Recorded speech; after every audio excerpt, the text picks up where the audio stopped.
Hi, and welcome to Design on the Fly Neon Nights. I'm Paula from On a String, and today's session is proudly supported by Linda from Banjo's Beads. So, this is our YouTube live session where I'll be designing. This will probably go for a couple of hours. There'll be some unboxing of the beads that Linda has provided, and then I'm going to design with whatever the beads are actually in that package. Some of you have actually also purchased the same package from Linda, so I'm really curious to see what you think of them. I haven't seen it yet. You're already in the know with what's in the package, and I'm not. So let's dive in and have a look at Neon Nights, Paula from On a String, supported by Linda from Banjo's Bead House. Okay, I'm going to flip over and let's have a look at what's in the package.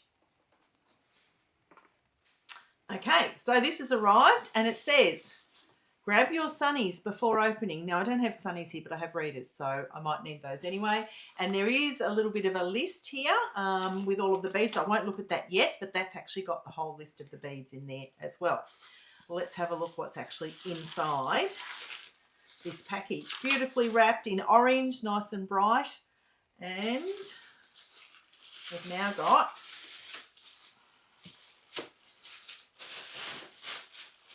oh, wow. Okay, this is bright and neon. Fantastic. Oh, gosh, look at all these beautiful beads. Okay, let's start here. So we've got some 1122 Riverleys, 12 mil, and they are green, pink, yellow, and orange. Gorgeous colours. There's some pear drops as well in orange and yellow and pink. So, you know what I'm like. I'm straight away thinking how these things may go together. Oh, wow, that one's fabulous. That's called a Sphinx Eye. It's a 10 by 35 mil, neon pink. Beautiful, beautiful shape. I really like that one.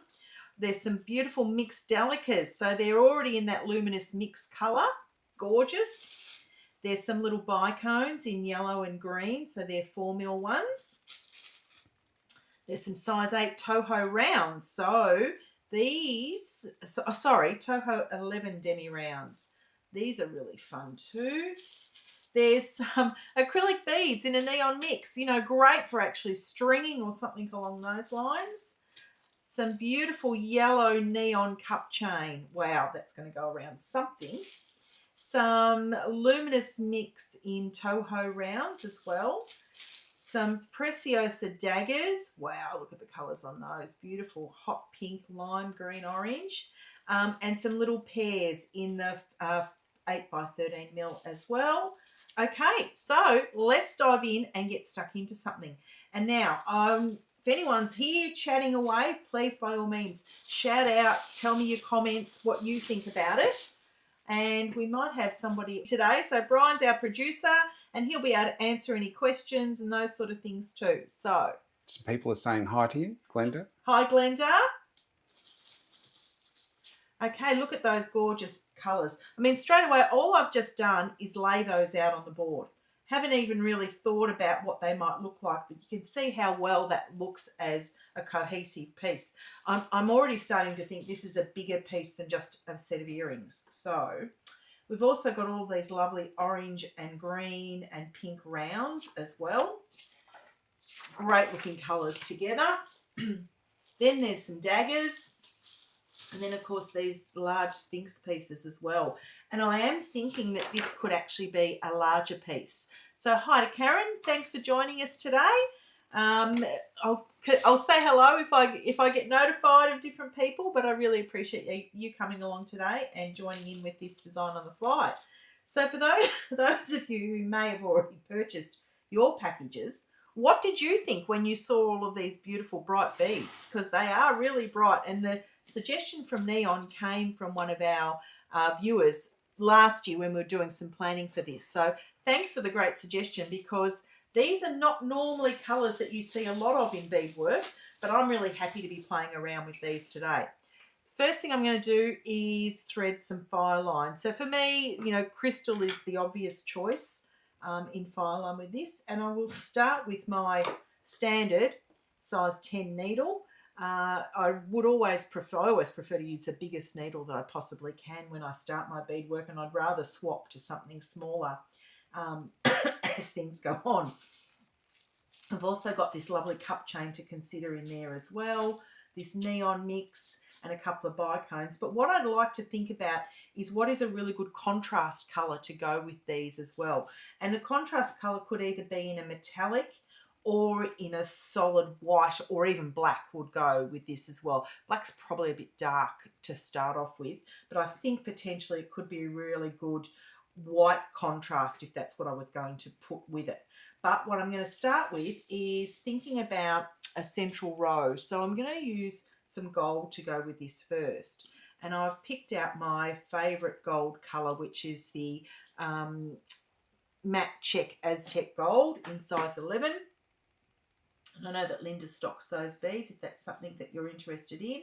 And because I've got so many little rounds here, what I want to do is capture one of these in a peyote circle, and then think about how I might do some more sort of capturing of those different cab shapes.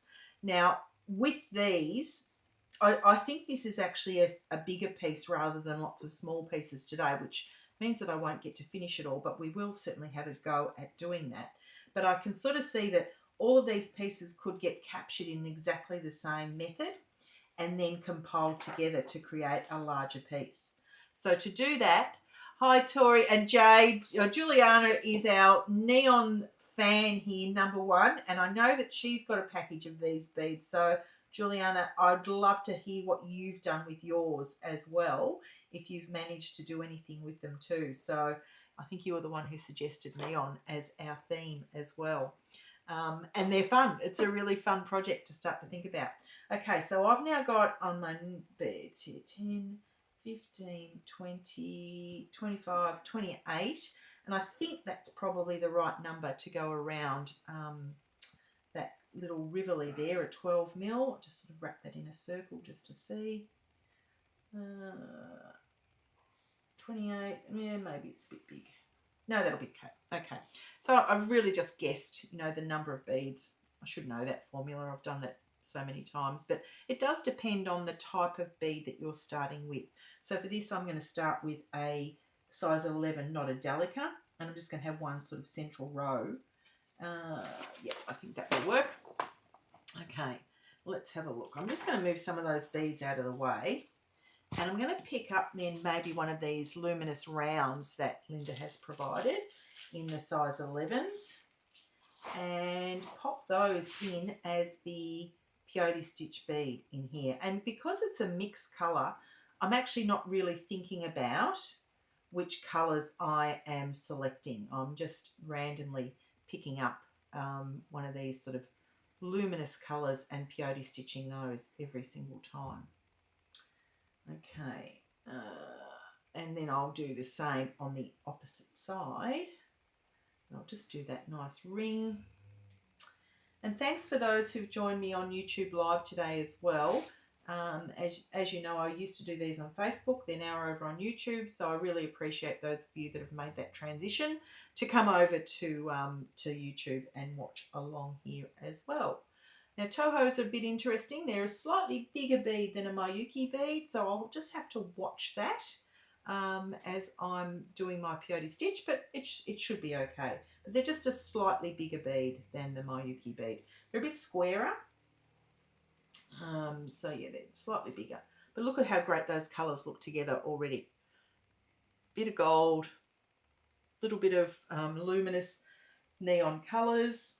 And, silver would work really well with this as well. Gold obviously is a warmer base to work with, but we might try doing some sort of combination with silver. I think potentially those large pink ones with silver will look really nice as well. Having that metallic or matte sort of contrast bead, I think absolutely highlights the colours that we're working with as well. Okay, and let's just see that I've got that completely right. Yep, and now I'm just going to step up through my first Toho there added. Let's pop that on and see what that actually looks like. Okay, now what I want to do is do another row on the other side. So I'm going to move my thread, just put that around my finger like that, and then swap over to the other side. So I'm sort of using my finger to hold that in place. And then I just want to add another row there of the peyote of the Toho beads. And literally as I'm designing this on the fly, I'm thinking, okay, well maybe I should have not started with a gold row. I could have started with a coloured row. It doesn't really matter. It's really just a matter of playing around and seeing what sort of works. And these colours look fabulous together already. They look like little sort of jelly beans or something. And I think maybe with those lovely 6 mils that are there, they might be really nice for stringing something together with this. And I do have, we've actually just designed Add On a String a new bead sorter that is for 8 mils, 6 mils and 4 mils. So if you're someone who loves using those bigger beads, we'll actually have that listed shortly, which we're calling our metric sorter. So if you've got lots of bigger beads that you'd like to sort, we will have a sorter that will suit those purposes. And that's come from a couple of customer requests, actually, people reaching out asking us to design one. So Brian has just sort of finished the prototype with that.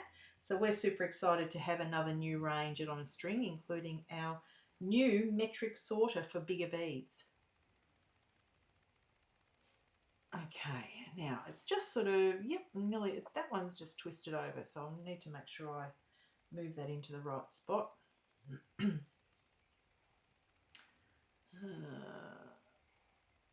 That one there is not where I want it to be. I'll just move that over. There we go, it's just behaved. One more there. And that one there is not behaved either, so I'll just move that one over too. There we go. And I'm randomly picking up those colours. So for me, there's no process or pattern with them. They're just random selection of colours. And now I've got a really nice ring that I can start to reduce the size down by changing the beads, which I'm going to go to the delicas in the colours there as well. So that's going to wrap around that little rivoli. Doesn't fit just yet, but it will. So let's start to reduce that down with some of the delica beads. So these are the Luminous Mix Delicas. They've got a bit of pink in them, which is not in the size 11s, and a bit of blue. So let's bring some of those colours into this mix as well. So thoughts, what do people think of this as a colourway and as an option? Is it something you love? Is it something you've already started playing around with? Is neon, you know, just a flashback from the 80s for you, or is it something that you love in your wardrobe nowadays? I know it's certainly a topic of fancy dress from time to time, so I've had 2 functions in the last couple of months that have had neon as the theme, so it must be having a resurgence potentially. And now I've started to pop those delicas in, and you can see there the colours look fabulous, but it's just started to reduce that outer ring, which is what we want, so that I can capture those things in place properly. I'll keep going around.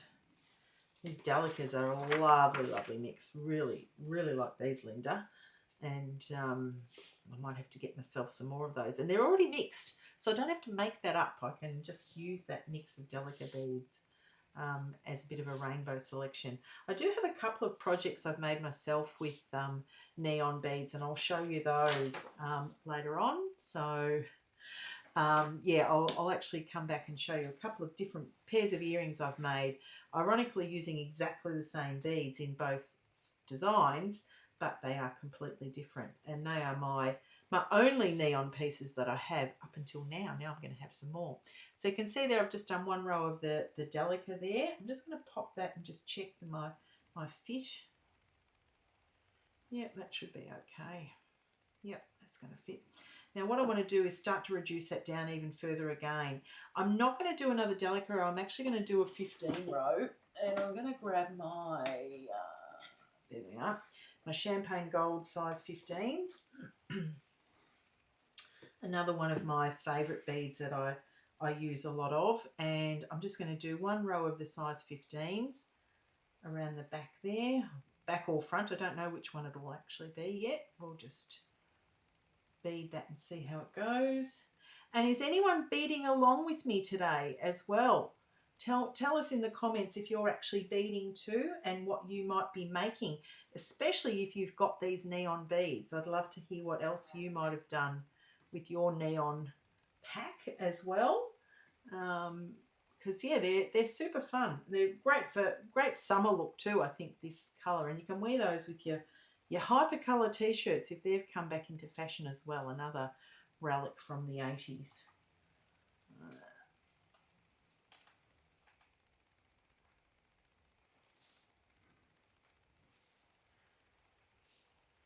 Okay, nearly.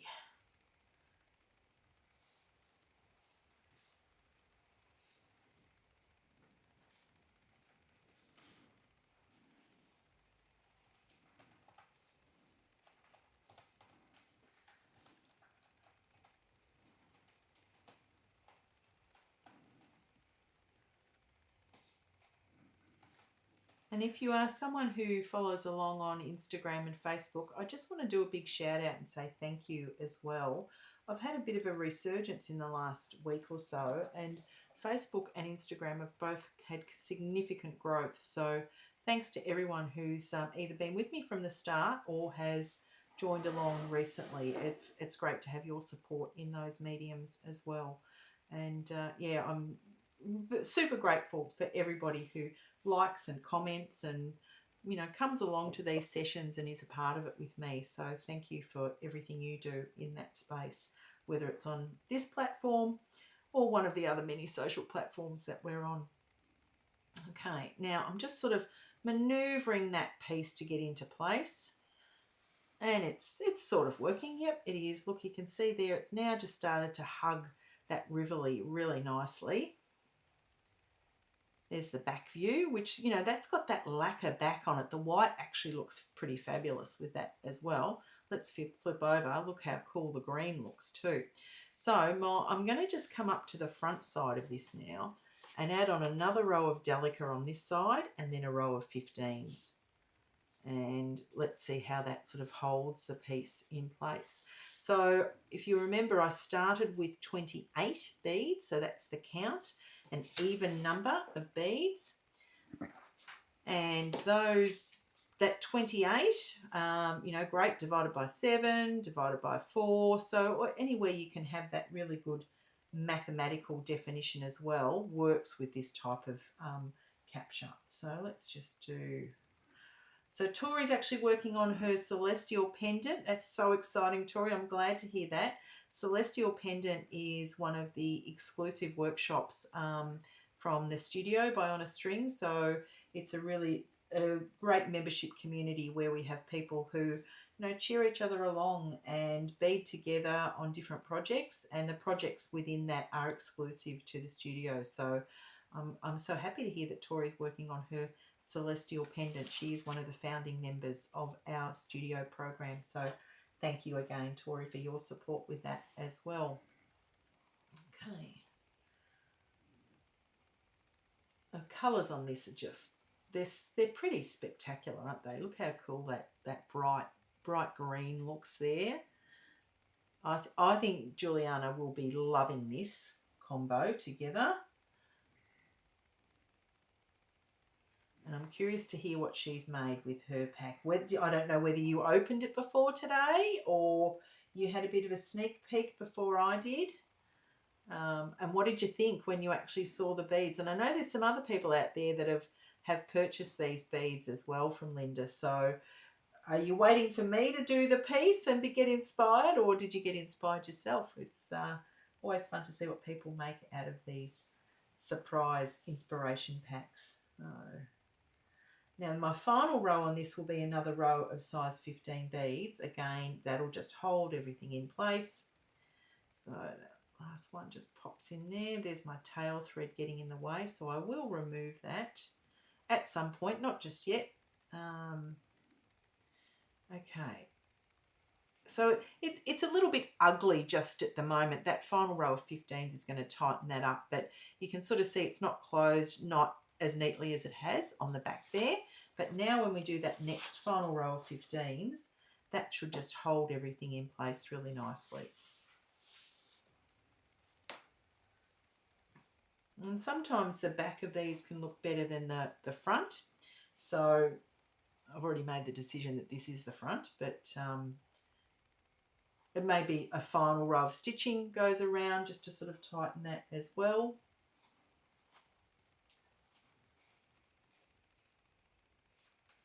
I do have a note here that says hands. So if my hands move and they go off screen, Brian has to point to the note for me so that I remind myself to continue to bring my hands back to the centre for you. So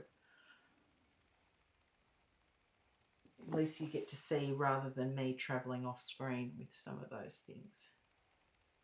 You can see how when I've just popped, see how I've just got, 4 or 5 15s in there now, how that automatically starts to flatten that piece out and create that really great edge.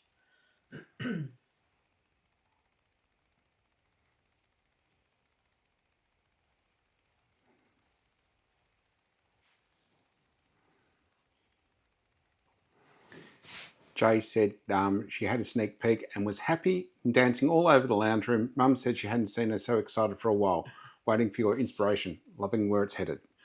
I love, love, love to hear that, Jay. I know these are your colours and your vibe, absolutely. So let's see if we can make something pretty spectacular out of these beads. And I've got a vision of where this might land. I definitely want to try and use that cup chain, which to me, cup chain sort of leads itself to bead embroidery more so than beading work like this. Although, we could do some stitch in the ditch and do some neon cup chain around the edge. Potentially, that's another sort of thing to do and think about with that. You can see how the 15s have just really started to close that in beautifully now. So it looks really, really luminous with all of this neon colour.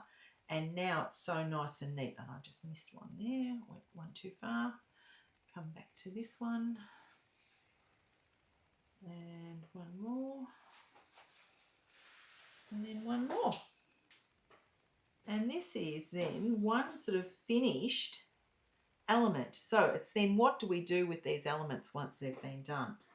And obviously I'm not going to get to all however many there was here today, but you can see how this has started to come together. Have a look at those gorgeous colours there. Nice up close view of that. So there's the back view of it. Again, that lovely lacquer back on there as well. But how fun does this look now with these, the gold centre around the edge, 2 rows of the luminous 11s, and then 1 row of the Delica and 1 row of the 15. And it's really, if we have a look at what that single Rivoli looks like, how good does it look now that it's got that beautiful neon edge all the way around it? It just looks fabulous. So I'm really happy with that colour count and the bead styles, and you can see how much structure now that has on the sides, which makes it perfect for joining to something else. Okay, what I'm going to do now is just finish that thread off on this because I don't know yet what the next phase of this or how this might join. So I just want to have the working thread and the tail thread finished off nice and neat so that I can just look at that piece in its entirety on its own and then think about how it might join to something else later on. So I'm just doing a couple of sort of pass-throughs within the beadwork, and then I'll just snip off the working thread. And to do that, I will actually get my thread burner. And then I'm just going to take off that tail thread as well. And here we go. There's one yummy piece already done. And this is the sort of thing, you could actually build that into a ring really easily. That might be something to think about. Straight away you can just do a little peyote strap, and how good would that look on your finger as a ring? I think that's really fun.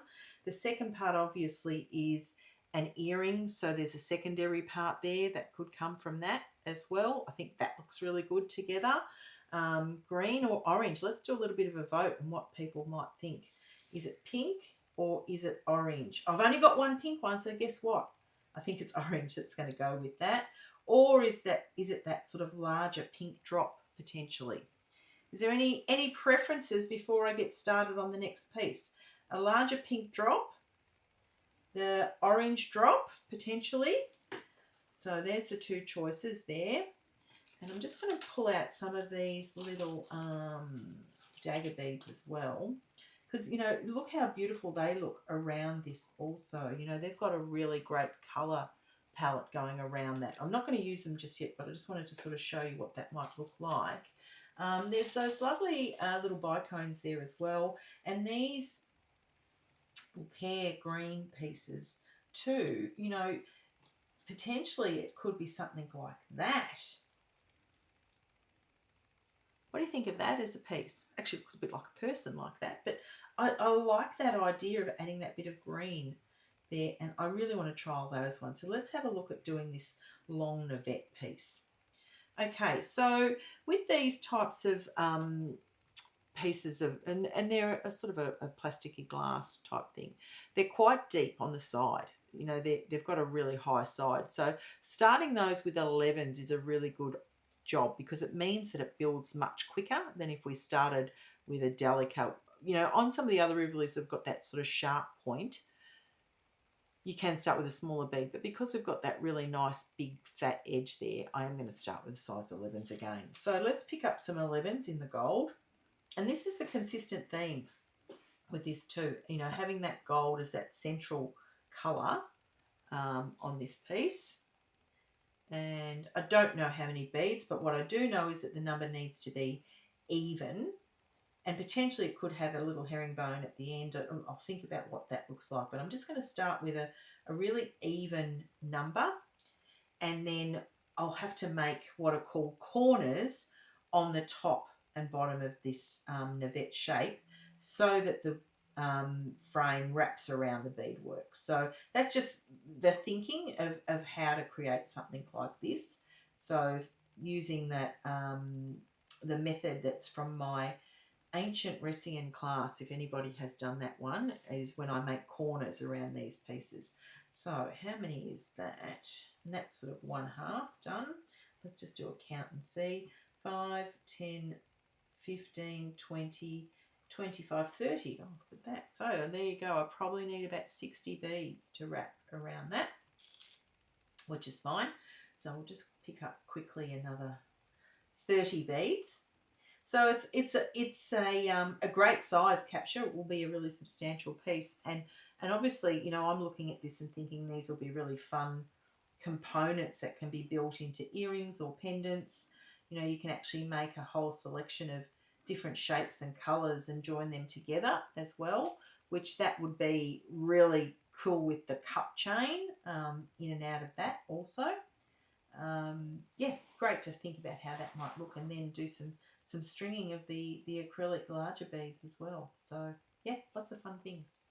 And of course there's some little bicones there to use too. Ooh, so many. All right, so 5, 10, 15, 20, 25, 30, 35, 40, 45, 50, 55, 63. Okay, I'll take a couple of those off. All right, so 60 beads there on that ring. I'm just going to come up and step up through the first couple of beads added, make that really nice ring there, and we'll just place that in just to sort of sense check. Yep, so it's a little bit bigger than the piece, but that's easier than being too small, because it means that I can sort of maneuver around in that. So again, I'm just going to do that peyote again with the size 11 beads. So bear with me while I do this part of it. This will take a little bit of time to get that first and second row in. But again, you know, great colour combos with the gold and with the luminous Delica colour. And it's size 11 colour in that.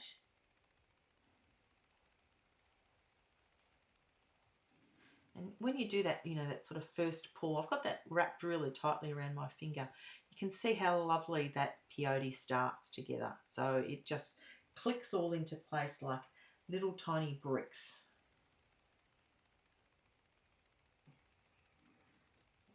And I just unthreaded my needle there because I pulled that so hard. So I'll just rethread that.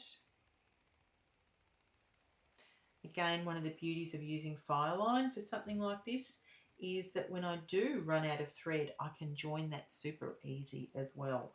So using the knot and and burn method. So, you know, creating a simple knot loop and then melting the ends of that and joining them together is how you can join fire line really easily. I think I've got a video on my YouTube that demonstrates that, but at some point during this workshop you'll actually see me do that, I believe anyway. But I might get Brian just to link that video in the comments so that if you are interested in seeing how to use that knot, it's one of the best techniques I think for fire line, and it really just means you can do your knot work very close to your bead work as well, because of the way that I create that looped knot over the tail thread. That one doesn't want to cooperate, so we'll take him off. He can go in the rubbish bin. He doesn't want to come through the needle. Okay, and just see that it's just caught there on the head of the needle, but he can go into the bin. You know, you can always swap needles to a smaller and finer, but not my preference. I much prefer to work with a bigger needle. I find it's a bit more like a crowbar for me in many ways, but I find it a lot easier to maneuver with a bigger needle, and it of course doesn't bend as much as what a finer one does as well.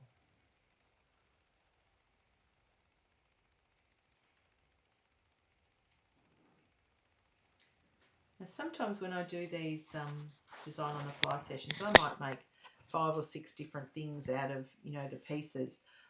I'm really leaning towards this being a more sort of cohesive and one piece type thing rather than lots of little different pieces.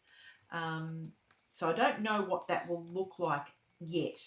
And if I was thinking about, you know, designing it, not so much on the fly, but trying to plan out a design, I might sketch out what that looks like. So get my sketchbook, you know, write down what I think the shapes and repetitions might be, write down what I think the colour repetitions might be. We've got a really great printable guide called the Beading Sketchbook, which you can get at onastring.com.au, and it's free to download. And it's a really good way for you to think about planning out your designs and creating those sort of repeatable motifs that you want to use in your work. So we may be able to pop a link to that on there as well. And there's also a video that accompanies that and talks about the beading sketchbook, and it is part of the bead design series. And I think I've got about 14 different videos there now, which are all that sort of concept of how do you design and what do you need to think about, whether it's colour, texture, shape, using clasps, using chain or rope, or all sorts of different things. So please make sure you have a look at those. Every one of them has a printable guide that goes along with it, and they're really designed to help you grow your design concepts in beadwork and think about how to either remix pieces or use particular concepts like brick stitch and different things. So please enjoy those printable guides and bead design series on YouTube. Okay.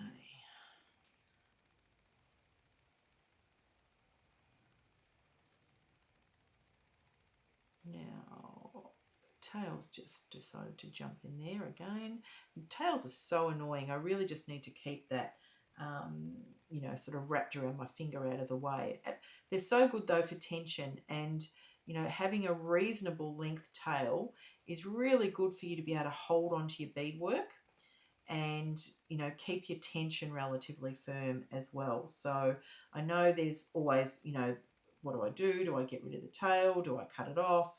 All that sort of conversation happens, and I sort of don't like to get rid of the tail until it either annoys me so much that it has to go, or I'm at the end of the work. And I've just managed to get myself in a bit of a tangle there. I'll just pull that out. But yeah, keep your tail on for as long as you can until it stops annoying, you know, until it annoys you so much that you've got to get rid of it. But using it as an anchor to hold for your tension is really critical. And I'll just pull that one off because it got right in the wrong way. Okay. So annoying, there it is there, the tail thread. And it's about, you know, 15 centimetres long. And sometimes in different projects you may rethread your needle onto the tail and use that in the work. Or you might just snip it off as well. But yeah, they are annoying, but they're a really useful part of your work for building great tension in holding your pieces. Okay, there we go. Step up through the end. All right, there's my lovely ring already done. Now, you can see there it looks way too big, doesn't it? Fitting over that. It actually looks a bit funky with that. Oh, look, that looks cool, doesn't it? Sort of wrapping that around like that. That's actually pretty. Oh, look how that's just popped into a beautiful size 8. Isn't that interesting how that's just straight away created a size 8 sort of figurine? You could pop that on. Okay, something to think about. What do you think about that as an idea? You know, building that out. Yeah, I don't mind that. Actually, if I'm just going to pop that down like that. You think about that sitting on this top of it. You could then just bring up the sides. Not necessarily going to do that now, but there's something in this about that size, that figure 8 that's sort of automatically been created, and how that piece could sit on top of it. Something to think about. Maybe I need to take a photo of that so that actually I can always come back and look at my own video, can't I, when I'm thinking about that. All right, now let's step up and do that delica row. So the next row is a row of delicas in here. And what I want to do is make that point. So remember I said, you know, I want to make a corner in this. At some point, and it doesn't really matter where, it's just a matter of where I select it, and at both the top and the bottom, what I'm going to do is go through 2 size 11 beads at the same time. So let's do that now. So I've got a delica bead on my needle, and what I'm going to do is just come up and go through 2 size 11 beads, right like that. And when I pull that nice and taut, what I've done there is created what I call a corner. So I've got a corner that just sort of sits there, and that will be at the top of that navette. Okay. Brian's got a question. Banjo's Beat House, Julie? No. Linda, just embellish the tips and then leave the sides exposed. Could be a great way to approach a tricky shape. Definitely. Absolutely, Linda. Linda was the sponsor of one of my sessions last year, which was called Surprise, and it was all unusual shapes. And look, she absolutely surprised me because one of the shapes was a sort of a hexagon crystal. And I might get Brian to grab those earrings so I can show you which ones they actually are. I wore them yesterday, and he's looking over there on the earring wall. They've got a pink drop on the bottom of them, and they've got a hexagon sort of shaped crystal. Nope. Okay. Gosh, I only just hung them up before. Right there. Left, down, down, down, down, down. No, up, left, down, down. Go across. See the hexagon shaped crystal there? No. Do you know what a hexagon is? Yeah, 8 sides. Yeah. Okay. Your hand's right there. No, go left. God, I'm going to have to go and get it myself. That's not left. What's my left? Okay. Unusual shapes. So you guys might remember me doing this one last year. These earrings in this particular shape, absolutely, really tricky to do that unusual shape. And what I did was a little band, and it's got some double-sided tape behind it that holds it in place. So a great suggestion of how you would actually bead around an unusual shape was those particular ones. Okay, so Brian just had a boy look, but yeah, I found them. Okay, let's just keep doing some of these delicas on this piece as well. So these luminous delicas, gorgeous colour combo mix, and you know, the little bit of blue and pink in there. They're going to look lovely against the hot pink navette shape. Now, I've got my corner at the top here, but I need to make a corner at the bottom, and I've got to do it in exactly the same spot at the bottom. So I had 60 beads, so that means half of 60 is 30 and half of 30 is 15. So I really want to do that next corner at the 15th bead. So at some point I'm going to have to count that and make sure that I'm in the right spot. And that's just the maths of working with beading, is where do you do a particular maneuver. Often it's about the placement and the count. Working in peyote stitch and having even number of beads is critical for something like this, and being able to divide it nice and easily as well is another great tip. Okay, so let's just count that. So there's my first corner. So now I need another 15. So 1, 2, 3, 4, 6, 7, 8, 9, 10, 11, 12, 13, 14. I'm nearly there. 14. I'm going to pull that really tight because I really want to sort of fold that corner in half. And now I'm just going to come up through, get the tail out of the way, again through 2 beads, just like that. You can see there, if I pull that nice and tight, it starts to fold that piece in half, which is where this navette hopefully is going to sit. I'm still not confident yet, but we'll see. So again, design on the fly literally means I am making this up as I go. I don't know if it's going to work or going to happen, but we'll keep trying and making sure, explore all the options. The more tight you pull this, the more it comes into shape and starts to behave as well. Similar to how I did the round, in that the 15s start helping that shape come together really well as well, which no doubt it will with this too. But if I pull that tight, you can see how those coloured beads are folding over the top edge, which is what I want. Different shape though, the navette, you know, that tall and thin shape as opposed to round, certainly does make things a little bit trickier.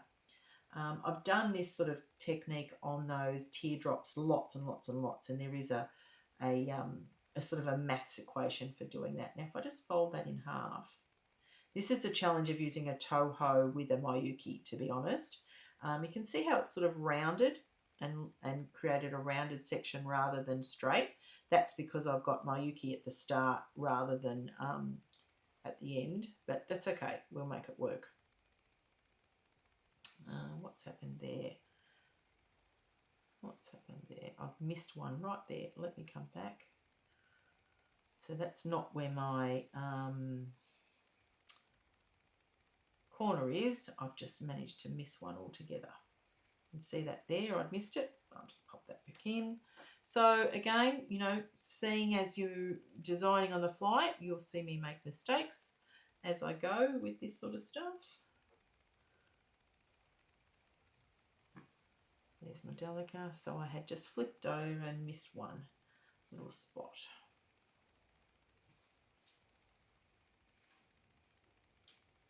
And step up at the final end there. There we go. Okay. I really want that to sit in that gap. That's what I want. Don't know yet, but I'll keep trying. So I'm going to do my row of 15s now.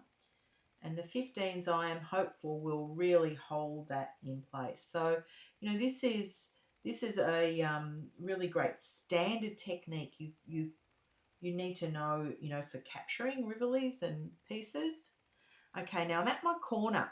Remember I skipped over the two, I'll just show you a bit closer, you can see. So I skipped over the 2 size 11s before. What I want to do now is just pop one size 15 right in that gap there. So I'm stepping over to the next delica, popping my 15 in that corner, and you can see how that tightens that up straight away. Repeat that around again, and creating this sort of pointed oval, I suppose, is what we're doing. Still not sure it's going to work yet with the navette shape as opposed to the round, but we'll try it. Or it could actually just be an open frame of a piece too. You know, nothing goes to waste in beadwork. I've got a box of things in my cupboard there, my sort of sample box. And you know, sometimes you'll sit and design and play around with something, and it's the beginning of a design, it's not a finish.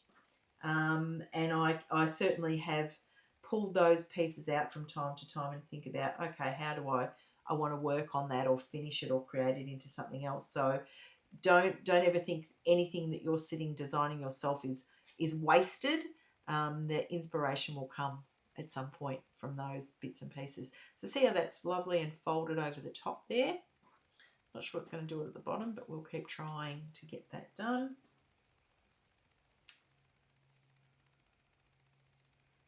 And then when I've got this next sort of little corner bit done here, I want to start to place that navette into the capture that we're building. And I'm at the corner again. So remember, when we're at a corner, we just pop one bead in that gap there, pull that nice and tight. You can see how that just folds it over. Look at that. I think it is. Look at that. You can see how that's now created a long navette shape that hopefully is going to all fit in together. That's the plan. So we'll keep working on this side now. And then I'll flip over to the other side and do the same thing with the 11 and the delicate row. And hopefully it all works. So you can see how building out, you know, all of these different luminous shapes with the same technique of the gold, the 11 and the delicate and then the gold row is how you create some theme and harmony with this sort of work. So, you know, really builds a cohesion through the repeating pattern that we're pulling together. So one of the things that we talk about in the bead design series is how do you repeat patterns to create cohesive pieces. So another one of the great little videos and tips that you can find on a string. The challenge really is it's the Toho versus the Miyuki bead, but you know, we'll make it work.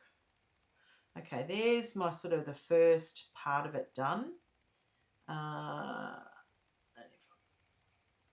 Just pull that as tight as I possibly can to get that to be even. And then I'm just going to move my needle to come up through the opposite side. And let's try and add in that navette and see how that might fit. Oh yeah, that should be okay. So it's a bit loose, but I'm not too uncomfortable with that. I can always add another row if I wanted to. You know, tighten that up with some stitch in the ditch around it would actually help tighten that as well. You can see how I'm just sort of maneuvering and holding that in place. That long navette is just fitting into that sort of gap there. So there you go. That's what I can envisage it sort of looking like. You can see how cool that's going to look with the other piece as well. That's the vision.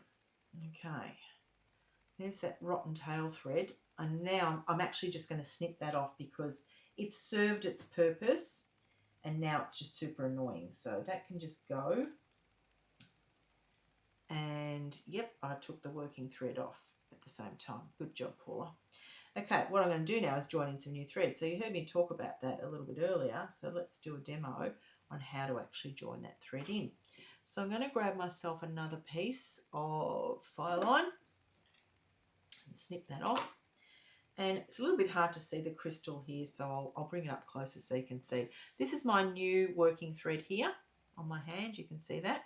So I'm just going to tie a really loose loop there on my new working thread. And here is my existing tail thread here on the work. What I'm going to do is just pop that loop over the top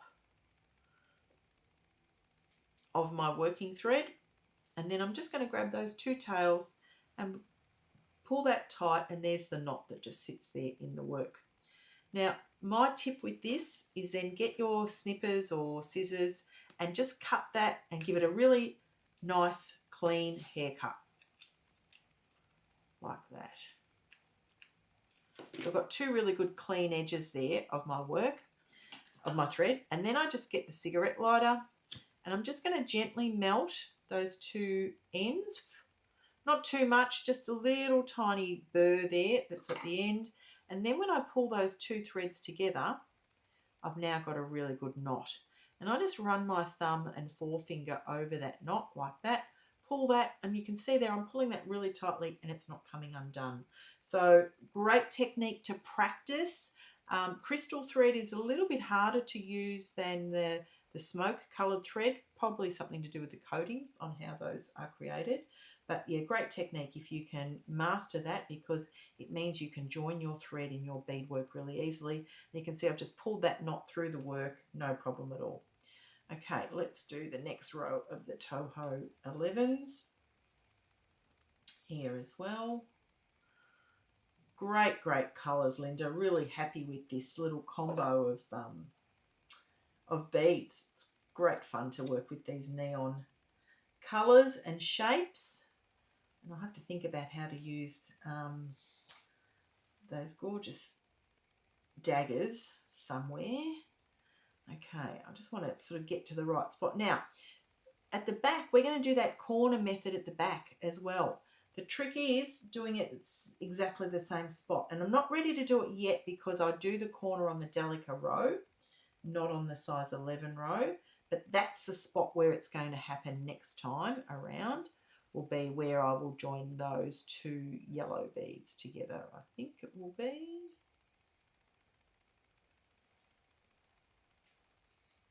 somewhere there like that. I'll join them. So just making sure that you've got that corners in exactly the same spots each time as well is part of the trick. Okay.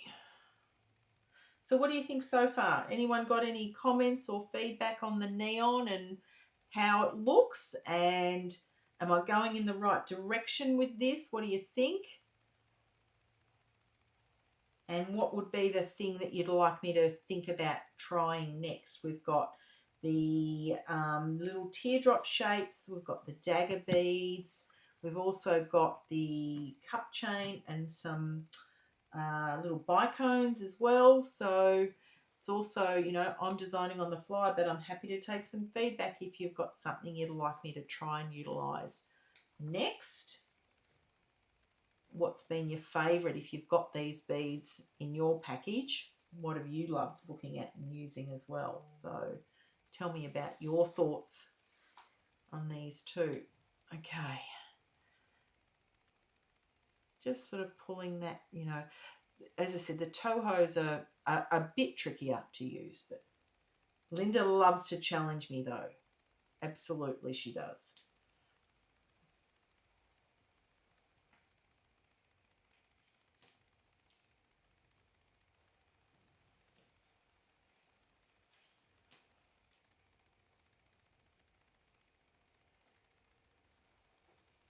Just going to sense check and pop that in again.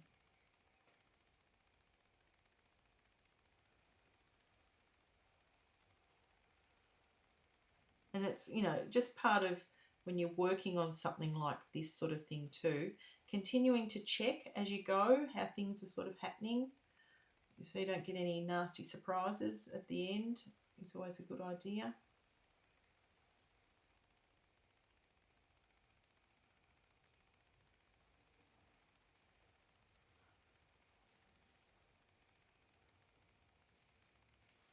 And also, you know, holding the Rivoli in place, even though it's nowhere near secure yet, also helps it to sort of form that muscle memory as well, and remember where it's got to go when you're working on it. So, you know, continuing to pop your Rivoli or your crystal back in, wrapping your piece of work around it, just checking it all the time helps to form that really great firm capture as well, because the beadwork starts to bend where you want it to go.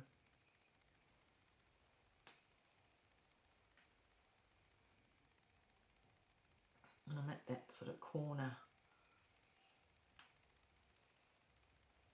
there again.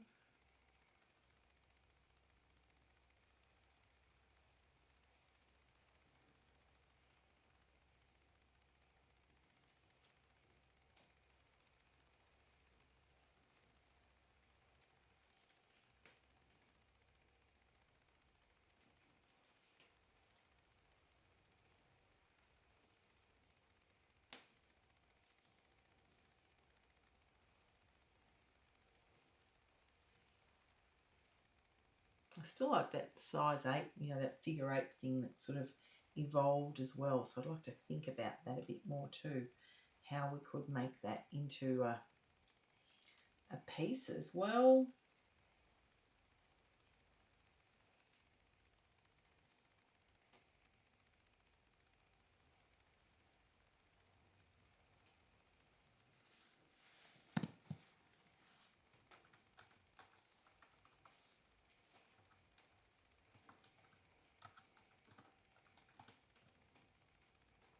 Okay, there's all my first lot done.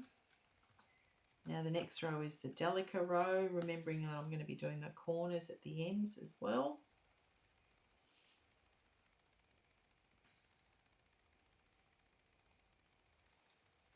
These are definitely on my shopping list, this Delica mix.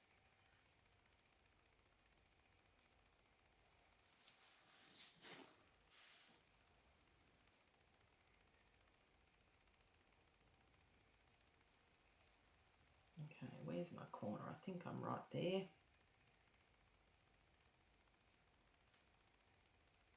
And I want to go through that one, and let me just see. I'm actually going to skip over the first toho there. Just thinking about the count of beads that I've got, the rows. So I've actually now, I think I've probably got one too many rows, but that's okay. The corner, this will help it tighten up a little bit further. Trust me, I think that's what's going to work. So I've skipped over one of the tohos there and created a really stronger point. So it means that the back will be slightly different alignment of where that corner might be to the front. Not that you'll notice it. It's more so, yeah, just the number of rows. So if we're counting a peyote row, I've now got, you know, 1, 2, 3, 4, 5, 6, 7, 8 rows, and I probably need to only have had 7 rows so that the center row remained in the middle in that odd count. But because I've now got 8 rows, I'm doing a slight adjustment. Just as I said, maths and beading. Karen said a figure 8 would look good with the 2 Rivoli. Yes, I think so too, Karen. I agree. The figure 8 with 2 different coloured Rivolis, potentially.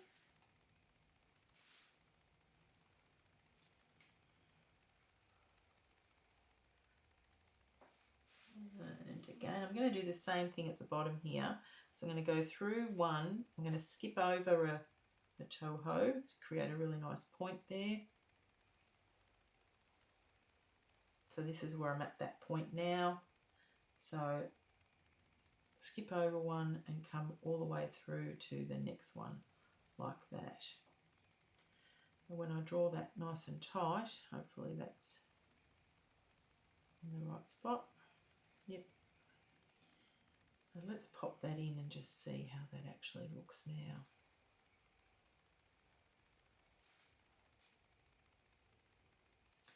You can see that what I'm trying to do with this is create a really nice firm net to fit around it.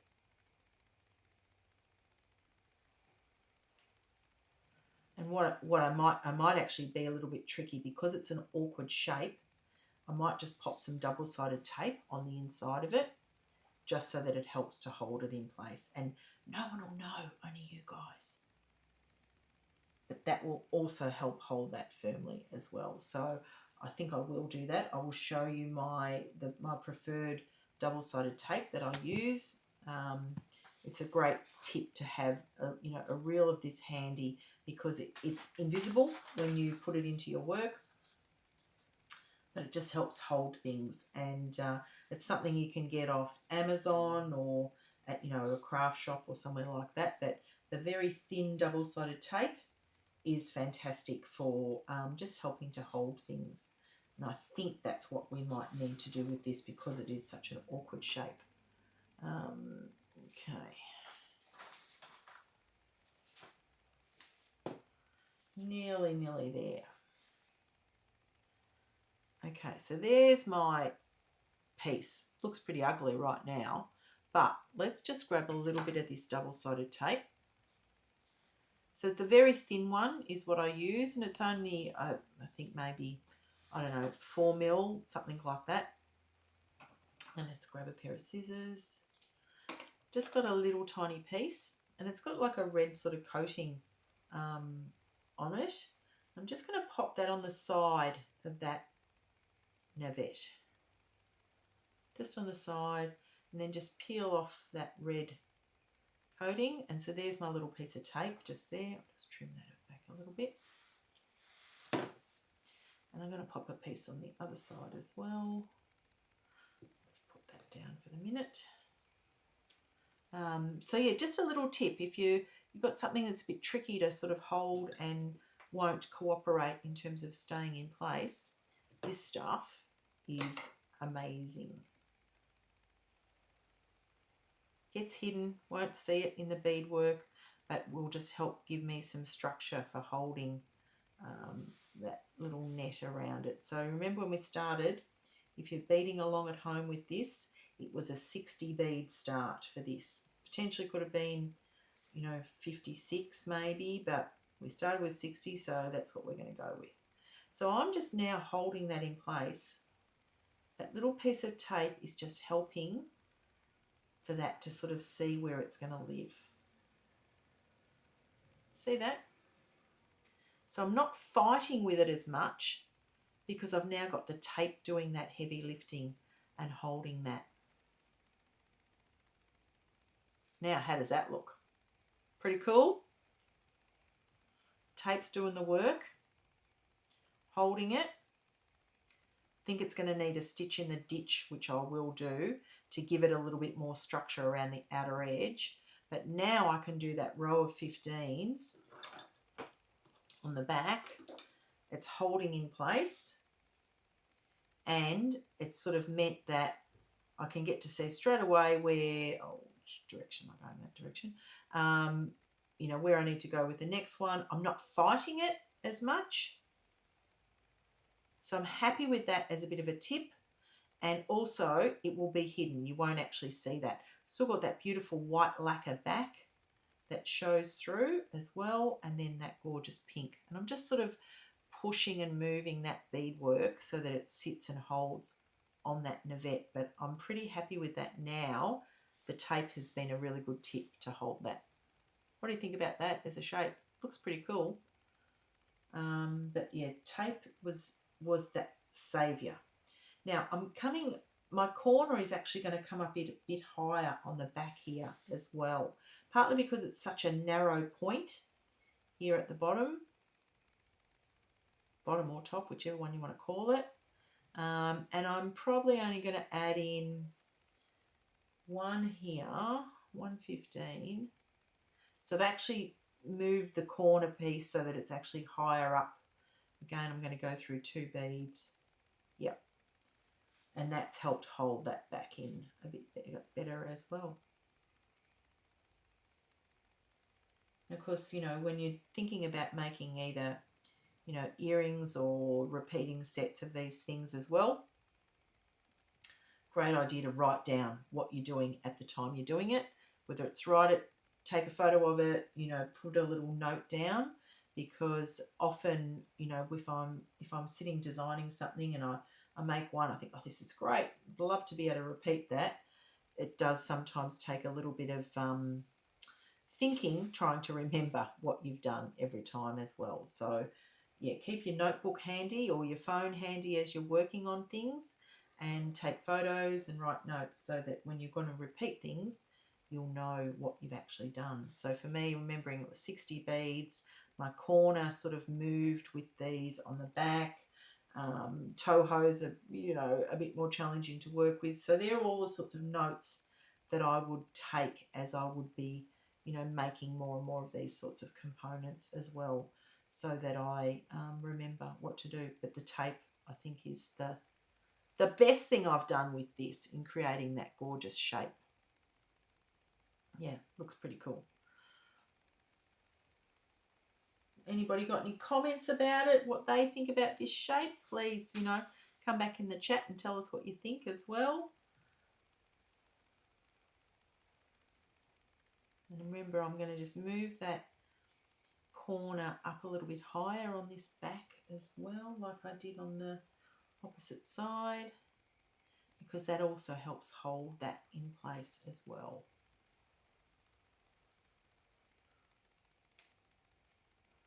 Maybe one more. There's a bead that just flipped on the ground. Go across.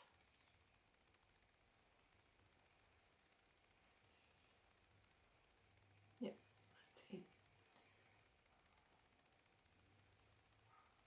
It's going to look beautiful with that other green Rivoli. The pink and long together. Now making these sorts of components, again, as I said, you know, you could bead a whole stack of them and then create them into a really stunning pendant. And Jade, that's what I'd love to see you do. I can absolutely see you with a really big structured piece of loads and loads of little neon pieces all together. So that'd be fabulous.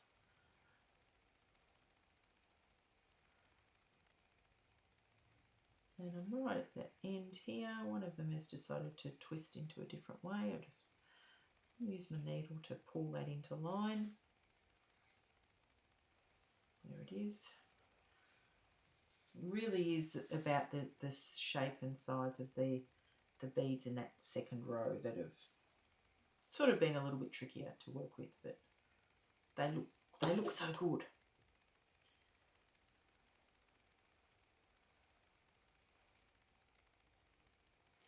Okay, tangle that around my finger. There's the front. Front looks great. Look at that gorgeous pink, really nice, evenly sort of spaced. The tape is doing its job, holding that edge around the navette. The back's a little bit uglier, but it will still work. So I think what I might do on the back is just do one more row of 15s. And the reason that I'm going to do that is because what I want to do is sort of try and close up that gap here on the top, because it's so long and skinny, it will just help to bridge that a bit better. So again, come up through one and then bring that corner join down on the back of the work. So again, I'm just going to skip straight over to the opposite size 15. So essentially I'm zipping those corners together.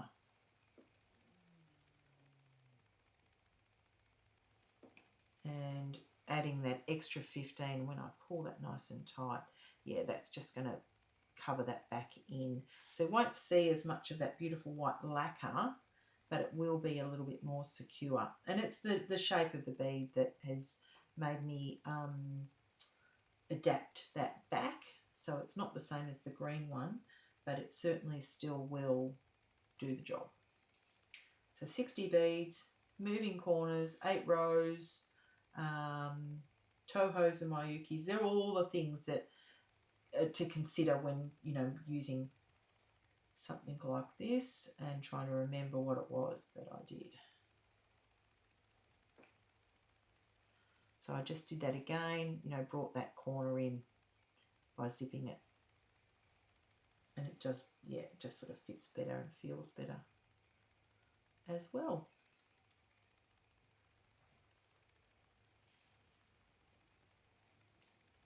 Ouch.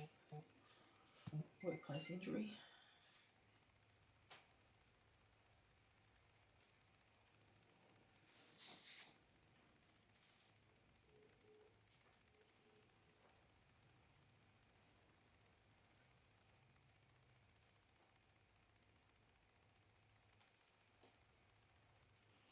Yeah.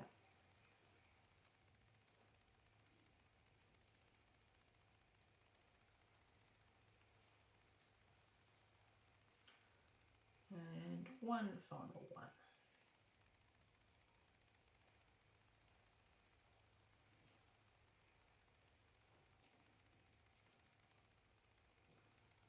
Okay, there's the back now. So you can see there it's more covered in than what the front is. But it's zipped together a bit tighter up on the top and on the bottom. We've still got, you know, the gorgeous pink luminous front. The tape is just helping to hold that in place. And when you look at that, with that, I'm actually going to bring that up so you can see them a bit closer. How cool do they look together? Now, you know, there's so many combos, you know, you can make with something like this. It's, you know, potentially 3 of these pieces together. You know, you could bead all 3 of them, create that sort of top section with that. It becomes a really cool pendant. Particularly then you could build out some of the orange that sort of sat underneath that as well. There's lots of different ways that you could build all of those things together. Brian's shaking his head. I don't know why. Too busy. Too busy, he says. Okay. Brian says too busy. So, you know, what does he know? But, you know, you could actually build out. This is not an earring. This is a pendant. But he's shaking his head. He doesn't agree with me. I like the 3. I don't like the 2 orange. He does not the 2 orange. Okay. So, you know, I don't know. I think there's certainly something that could be built on with all of these components and colours together, though. So I really love this. And when I look on camera and I see the colour, it doesn't look quite as bright as what it does in real life, but it's a beautiful, hot, luminous pink colour. So it looks really cool with that little round bit there as well. So what I'm going to do now is just finish off the working thread on this one. Again, I don't know how I want to join these pieces eventually. So if I just create that sort of working thread, if I finish off the working thread and the tail threads, then they can be joined in any way that I want. You know, I just have to add a new thread in later on. So, yeah, Brian said too busy. Goodness me. Okay. But there you go. What do you think? Tori agrees with you. She agrees with me. Oh, there you go. So, see, yeah, like we said, what does Brian know about this? He's got his own producer little camera now as well. Come on, Brian. Come on, camera. So there's Brian. He's got his own producer spot now on these. So I am very, very fortunate to have Brian here doing all the tech stuff for me with this so that I get to bead. Okay, there we go. We've got 2 pieces done and I think they look pretty cool together. I love the green one. Pink one is a bit harder, but I love the green one. Okay, let's think about what's next. Now, you've seen me do this technique around these 2 really, well, challenging shape and easy shape. This one would be in the middle of those. I'm not going to do that now because it's the same sort of concept. I really want to try and move on to something else. Let's have a look at some of these dagger beads and think about those. Okay, but before we get stuck right into them, what I thought I would just show you is my other neon projects that I've done. Yes, Brian's got a question. Tori said use the cup chain. Yes, that's what I think that's what I want to do, the cup chain. Okay, I just want to show you a couple of other neon projects. So these are my chevron peyote earrings and these are done in the neon delicas. So I love this sort of colour graduation of the orange all the way through to the clear. Got a little sort of rosy gold purpley drop on the bottom of them. And they've got some tiny little fire polish crystals that just sit along the spine of that as well. So they're called the chevron peyote earrings. If you've not made them, it's a really great way to build your technique in odd count peyote. So that's a really great tutorial we have on a string, but that's one of my neon projects. And the other one, ironically using exactly the same colours but a totally different look, was this concept of a warp square with the flowers as well. So the flowers are all done in the neon, and then I've got this sort of translucent AB Delica as well. So great warp square project with just flowers on the corners, but you can see the neon influences that I've had with exactly the same seed beads in both of these. But yeah, completely different looks. So 2 neon projects for you to have a think about. All right, now let's have a look at some of these daggers. So we've got how many of each colour? There's 6. Yep, okay, 6 of each. So potentially, I mean, automatically with something like this, it's a ring. It becomes a ring. And I've got some little Preciosa crystals here as well. We'll just grab out some of those. And we might put white with this. I think white is a really good contrast to go with that. So let me just grab out some white beads And I've got some, yeah, I really like these white ones. So these are white AB pearl, and they're a Miyuki seed bead. And if I just start to thread between a white and, well, I do the 4 colours together. I think I probably should. So that's 8 beads, 2 of each. Yeah, okay, to make a ring. So again, it's the maths and the counting of, you know, what we're doing here as well. So 4 on the ring. Let's go back to green. These are a single hole dagger bead. Some of the dagger beads you buy will have 2 holes in them, but these ones are single ones. And, you know, depending upon what you're making with it, the 2-hole ones are great to be able to add another bead in between as well. But we've got single hole ones here. So there's my little dagger fringe with the white beads in between. And again, I'm just going to tie that into a knot. And I think for the cup chain, I think I need a pretty spectacular cab to go with that. So I'll go and look in my cab drawer in a minute and think about what cab I would put with that. I've got 1 extra white bead on, just take that off. It's pretty cup chain, neon yellow. And it's a 2mm SS6 cup chain if you're looking at something like that. Okay, I've just tied that into a ring. How cool does that look straight away? Then it's about what do you want to do to build up on something like this. So you could then, if I'm coming out of that size 11 bead, I'm just going to add 2 size 11s and go through the next size 11. And I'm going to sit that on top of that dagger bead, just like that. Yeah.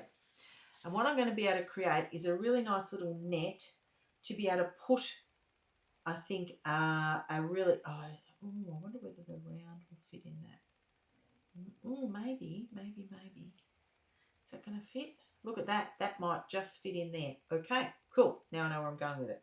All right, so I'm just going to keep doing the 2 beads around. I might have to build that out a little bit because it's a 12mm Rivoli. I do have some white ones that are 10mm there. Maybe I'll grab out one of them. And then that'll create a really nice little net for that to sit in. Net or nest, whatever you want to call it. So just two size 11s sitting on top of the dagger bead. Come on, hop in the right spot. Just like that. So will I put on a yellow centre or a white centre? I'll grab out the white ones and we might do a little vote about what we think is the best colour to go with that. Don't know what this piece will end up being, just a really fun flower potentially. You know, could actually do a little stalk and create a flower from it so that it sat in a vase potentially. It doesn't have to be a piece of jewellery, it can be something that's a bit more decorative. So you could wire a cubic right angle weave stalk and create a really nice flower. Could turn that into a brooch. There's lots of fun things you can do once you've got your component design sort of thought through.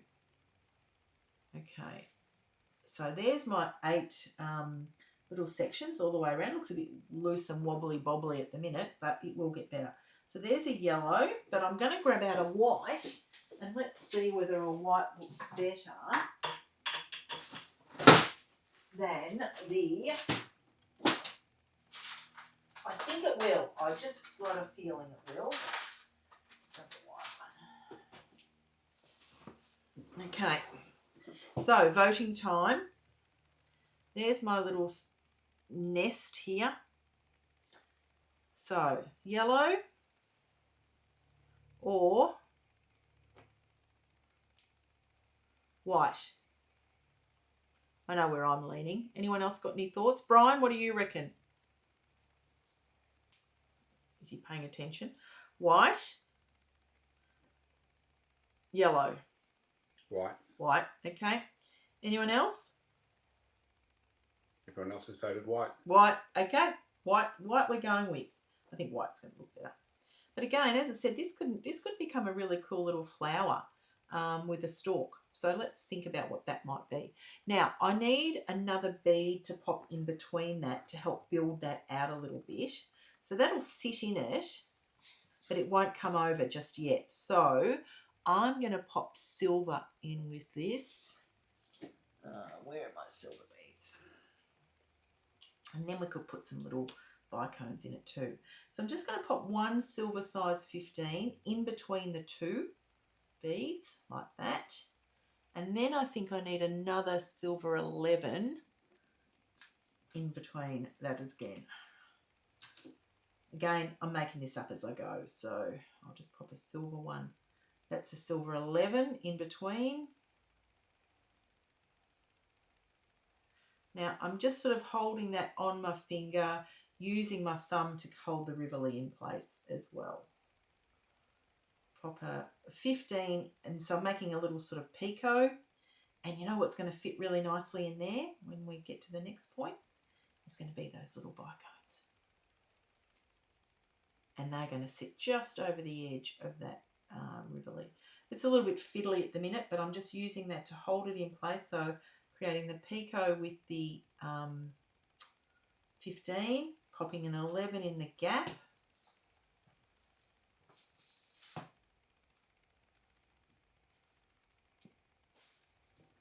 Just got to watch that your thread, it sort of captures around those dagger beads every single time, but moving the work around, still trying to hold it firm.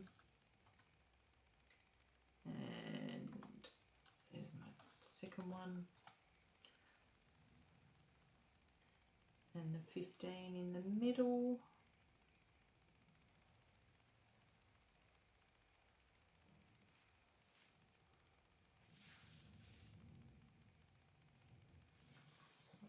Those two have gone under, that's okay, just get them back in the right spot. So the more sort of beads that I'm adding in this ring, the firmer it's making those daggers stand out.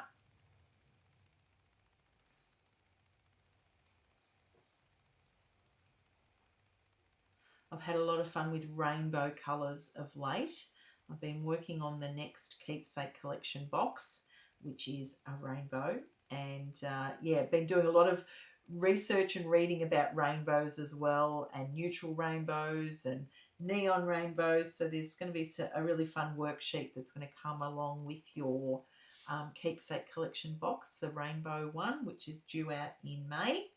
And if you're a subscriber, it'll be sent to you automatically. And if you'd like a single purchase, you can actually purchase a single box as well to try it and see how you go. But it's going to be a fun one with rainbows next month, which, yeah, it's been great doing some research on that area. I think Brian's trying to find it over there. Yep, he'll find the rainbow one, and we can show you a little sneaky peek of what that's going to look like.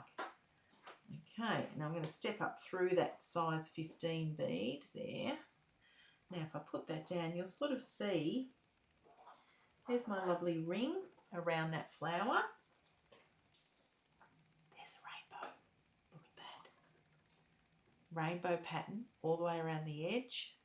Rainbow box with little clouds on the top. So really fun. I've got to create the silver one next. That's my next job. But the gold one, I love, love, love how this pattern. And you'll see here, see I've gone red through to purple. There's the red through the purple. And on the edge, it's gone purple down to red. So really fun. And when we get to the end, I'll show you some of the other keepsake collection boxes. Okay, so here we go. I'm now stepped up through that size 15 bead. I'm going to grab one of these bicones and just go through the next 15. I don't know if this is going to work, but let's try it and see. Tori said you could add a row of cup chain around the rivoli on top of the daggers? Possibly. I'd have to stitch it in the ditch, which does have another name which is not as complimentary. And yeah, don't know. I can try that, but we'll see. I want to try and capture this first. So you can see how those little bicones are just sitting over the edge. Like that. And so they're helping hold that rivoli in place.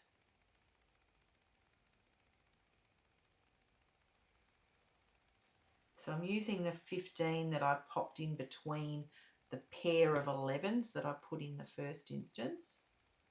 And every time I just gently push and hold, and I should end up with 8 of the bicones around. Yep. See how that's sort of holding that now. And you could use any colour. I potentially could have used the Crystal AB ones as well. Literally my favourite bicone.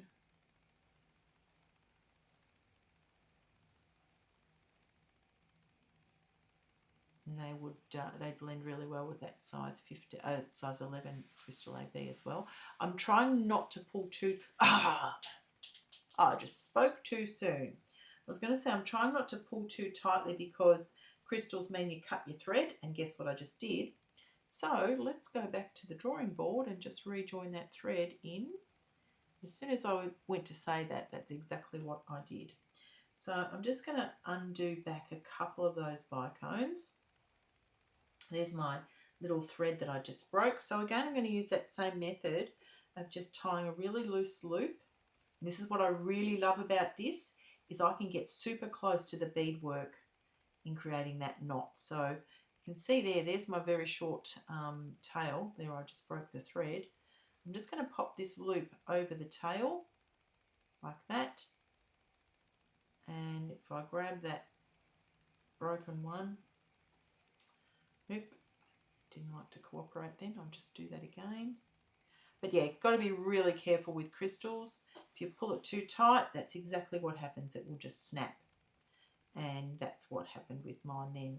I'll have to take off another one because it's not going to cooperate. Okay, so just pop that loop over that thread, grab the two ends, draw that nice and tight, give it a little haircut, get my lighter. Jay said it's her fault because she was marvelling the minute back that you didn't break it. You put it out there, Jay. The Karma bus. And yeah, as soon as I pulled on, I thought I must mention, don't pull too tight, and exactly what I just did. Okay, let's pop that back in again. So this time again, don't pull too tight. So I'll just gently pull that through. Now remember, we've now got a knot that's in that little piece of working thread there. So I'll have to pull that through a couple of that size 15. Gently, gently. Don't yank it too hard, Paula. And do another one. And that time the knot actually sits inside the crystal.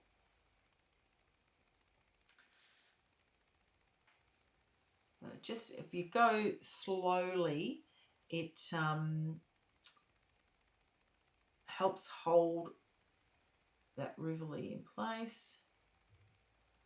I sort of know what I'm going to do on the next row, which is going to help hold everything in place, but I'm not there just yet. And where did my green crystal go that went on the floor before? I don't know if I'm going to need it or not.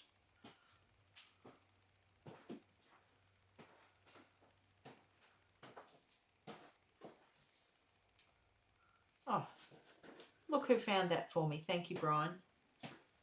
Okay. And I'm going to step up through the first bicone added. I've got that pesky tail still there. I'm not ready to just get rid of that just yet. And I'm not going to pull too tight, but I just want to close those rivulets around the edge. Look at that. Looks pretty special, doesn't it? Now, what I want to do now is pop a size 11. I'm actually going to do white in between each of those bicones. And then you can start to pull that a little bit tighter. Because I'm not pulling on the crystal so much then, I'm pulling on the size 11. So the size 11 white now is toning in with that white base that we've got there. Potentially cup chain around the edge maybe. Think about that. We'll try it and see. Cup chains, I find it tricky to work with. tricky because it's got those little prongs holding all those crystals in place, get caught on things. And you end up doing a lot of, oh gosh, I've just caught that there, that sort of thinking. The other thing for this type of piece is building out more things off those. Oh, yes, Brian. Karen would like to know what size is the white Rivoli. I think it's a 10 mil. I can measure that though. And sorry if I'm mispronouncing it. Winnett. Winnett, yep. Hi, Winnett. She likes the neon. She didn't think she would. I love to hear that. So one of the things I have is this, well, it's called spirograph, is it? I don't know. It's one of those ruler, with circles. Best way to size your Rivolis because, there you go, it's a 12 mil. It just pops in that 12 mil hole. Just check the white one. Yep, it's a 12 mil. So if you don't have one of these, check out on, eBay or Officeworks or something where it's got all these round circles with all the sizes. I love it for just checking the size of my Rivolis. So round ruler. Great idea if you want to check the sizes of things. Okay. Now just do one more white one in there. Like that. Okay, so now my Rivoli is, well, it's not secure yet. But it's held in place. I want to pull firmly but not yank it because I don't want to break that again. But what I want to do is build something off these sides here so that the dagger probably needs something else in there to help that stay out like that as well. Probably need to build something off the base to help hold that. How cool does the white back look too? Looks really good on the back as well. But let's do something else now on here. So I'm just going to do a thread pass all the way through that last row again to help, pack out the beads with thread. And when you do that, you're building structure into the piece too, because there's a whole other thread path going through your beads. And, there's the threads sort of sitting alongside each other and building out the hole in the beads and filling it. So it means they're going to move around a little bit less as well. But I think this would be a really fun brooch or flower, sitting in a vase type thing. I'm not sure I'd use this as an earring because I think it's too big, too wide, but, well, that's personal preference. And also, I don't know how to attach it yet. I haven't thought about that. So I feel like this is a sort of piece that is a standalone versus a complementary earring type thing. Okay, now I want to do something off this edge. So I'm pretty happy now with how that center looks. So there's a nice close-up view for you. What do you think about that? Look at the sparkle. Looks really cool, and the neon colours look great together as well. Just check that I've got, green opposite green, purple opposite purple. Oh, yeah, have I made a mistake there? Orange and yellow are in the wrong spot maybe? I don't know.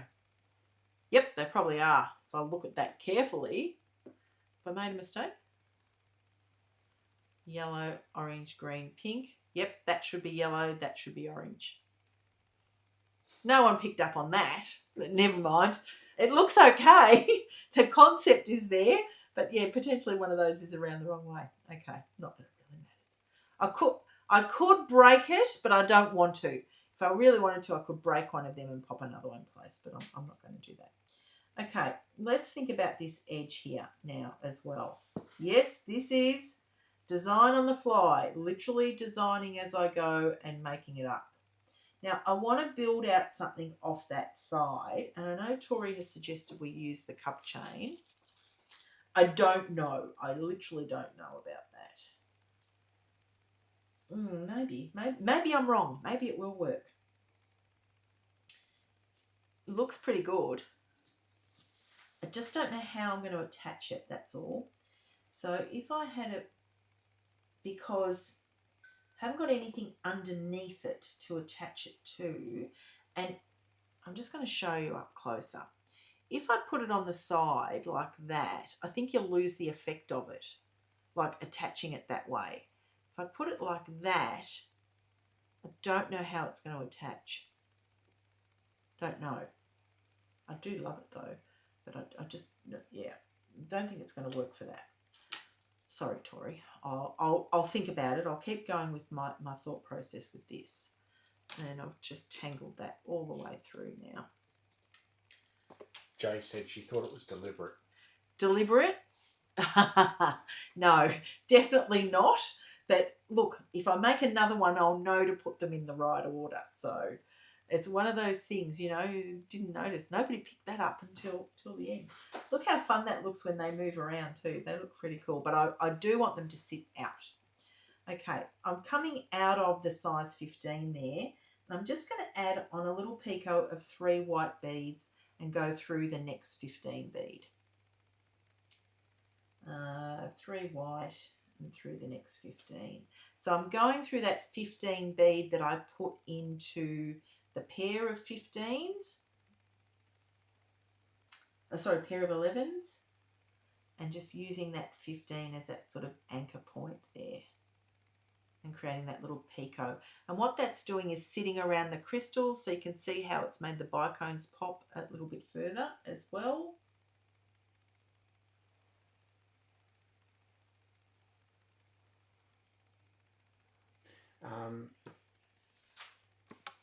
Tori said, couching, capture the under the dagger with some 15s.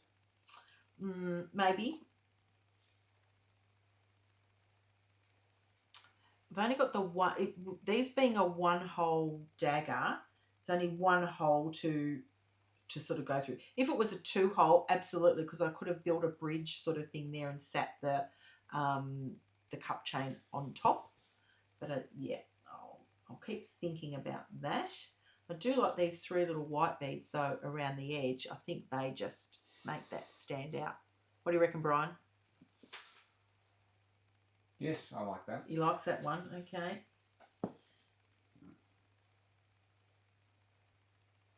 And I'll step up through the middle one just in case I'm going to do something next. But I do like how those 3 white ones now have popped around that. And what I want to try and do is make it that these beads stay. I don't want them to keep flopping like that. So I need to do something in the back area here. So I'm going to move my needle to come out through one of the size 11s that I popped on in that first ring. No, I'm just going to come out through a delicate bead. Through a dagger bead. That's easier. Okay, come out through the 11. And if I make a little bridge that sits over the back of that, so again, I'm just going to pop maybe 3 white beads and go through the next 11.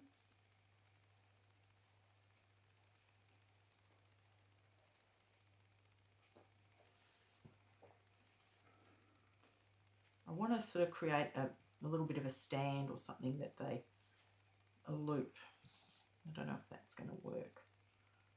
Because if I pull it too tight, actually that's not a bad thing either. Okay, so I just popped 3 over the orange one there. I'm actually just going to do 3 over every second one.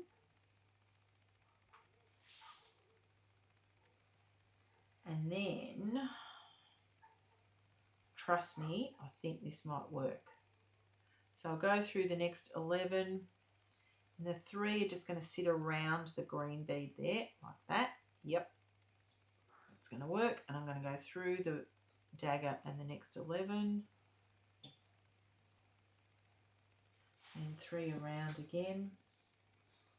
Now I am sort of covering over that lovely back of this piece. But I want the dagger beads to stop moving, basically. I want them to stand out.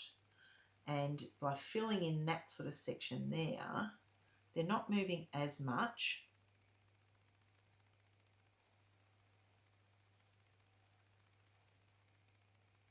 I think I probably need to do another layer of daggers at some point as well. And go through that. So I've only gone around every second dagger bead in the back area here. I'm just going to hold that and show you. So you can see there, see I've just gone through around every second one. These aren't moving as much now. They're not as floppy as what they were. They're sort of standing a bit firmer now. So you can see there if I sort of dangle it, you know, oh, I can get my hand out of the way, they don't move as much. So just that little addition in the back has helped those stand out that way. My initial thought was I was going to do a little bridge over the edge of the dagger, but I didn't need to. It's just sort of held. What I'm going to do now is step up through the center of that group of 3 that I've added, the first one.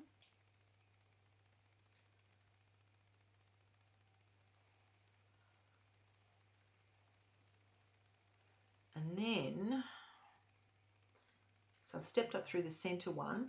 I'm just going to add in maybe 2 and go through the next center one. And this is going to go around the dagger bead that I didn't go around before. Okay, do you see how that just popped onto there? White on white, it's a little bit hard to see, but I'll bring it up close and show you. So I'm coming out of the center one and I'm going through the next center one. And that's going over the edge of that dagger bead that didn't get a little band-aid around it before. And now it has, and that's just helped all of those dagger beads stand nice and firm. And there's the second one, or fourth one. Look at that. There's the back, looks really nice. They've stood out, you know, they're not as floppy as they're still in the wrong colour order. I apologise for that, but it's nice and firm now as well. But I do think it needs something else in this other gap here too. So let's think about where that might live and look like. I'll just bring my needle up through. That's one of the original 11 beads in the first ring. Where am I going to attach this to? I've got these lovely silver size 11s there as well. So I'm probably going to need some more thread at some point. First thing I'm going to do is get rid of that tail thread because that's finished and done its job now as an anchor point for me. I really would like those to just sort of stand out nice and firm like that. And they are definitely better now that it's got a backing piece on it, that back section there. And I'm sort of thinking I need something in that gap there. So let's grab a silver. And if I just make a random selection of daggers, then it doesn't matter that the other one was wrong, does it? So I've got a silver, a dagger, and a silver, and I'm going to go through the next silver bead.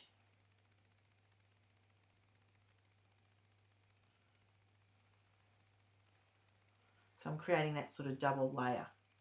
So silver, dagger, random, and silver, and then through the next silver bead. One of the reasons I love using, you know, a different coloured size at 11 as well, you know, not the sort of the same colour bead all the way through, it sort of tells you the anchor point of where you can go and makes it easier to work out what your next location is. Would it be better to put them, instead of directly behind it, offset them? Offset, I don't have as much attachment. Offset. Who's asking that question? Me. Tori? Oh, you. Oh, okay. Brian's asking that question. I don't have as much attachment points. So, yes, that would be ideal to offset it, but I don't have the space. But that doesn't mean I couldn't do another row and offset again. I love the fact that now I've gone random. I don't have to worry about the first row being completely wrong. What do you think about that?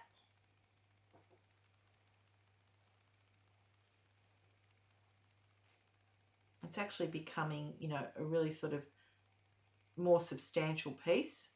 I agree with you about an offset row, but now I've got the space to do it because I can do it in that gap that's there. And it's random colours, so it doesn't matter which one I'm picking up or attaching to. I'm just going to grab some more thread for that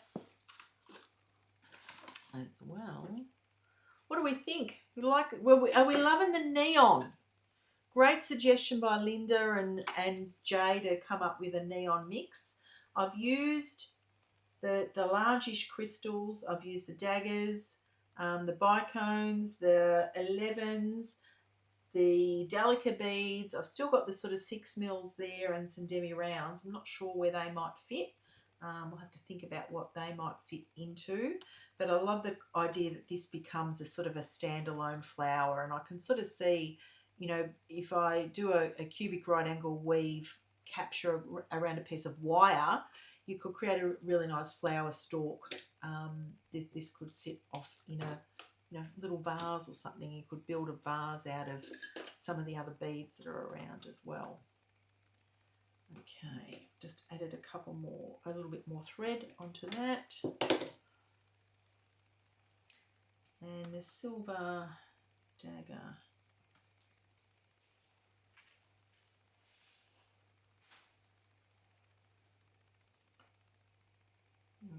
Where's my next gap? There it is there. So again, this is where I really like, as I said, having that different coloured size 11 that I'm looking for. Makes it easier and quicker to... Tori says you can add the cup chain now. Yeah, correct. I probably could. And Katrina says hello. Oh, hi Katrina. Thanks for joining us today as well. If you haven't checked out Katrina's wonderful video she did of our stackables range, please make sure you have a look at that video. She did an amazing job of talking about all the stackables. Her video was better than mine. Brian and I have to re-record that because we mucked the sound up. So thanks, Katrina. You did a great job. Okay, so now I could do an offset row because I'm coming out of somewhere that I can actually do that. So let's just bring that thread through to there as well.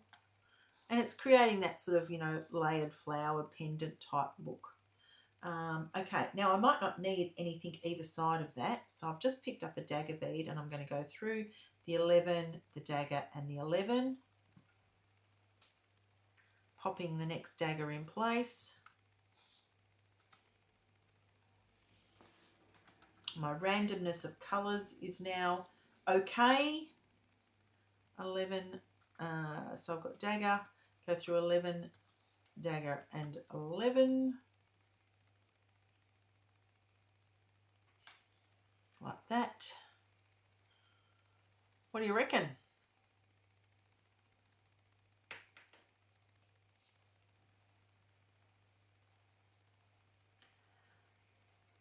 Cup chain, where am I going to use it? Maybe. I would love to use it, but I'm not sure this is the piece. It really does, you know, sit beautifully around a cab or something along those lines. Could potentially stitch it around the edge of that sort of rivery too, potentially. Thinking. But this is really starting to, you know, get a life of its own now.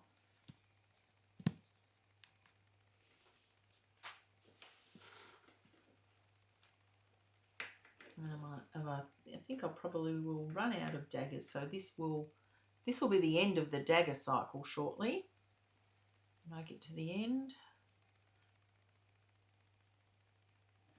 I don't think I have any of this colour dagger in my stash, so I won't be adding any extras.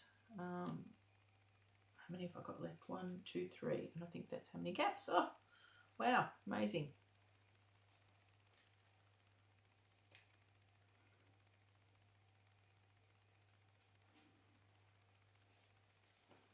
Yep.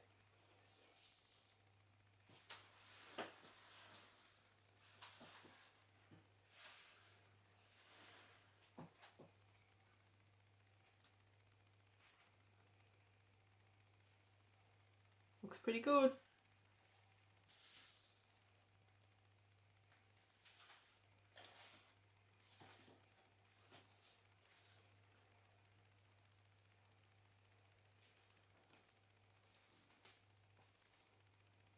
And last but not least one, in the final gap there.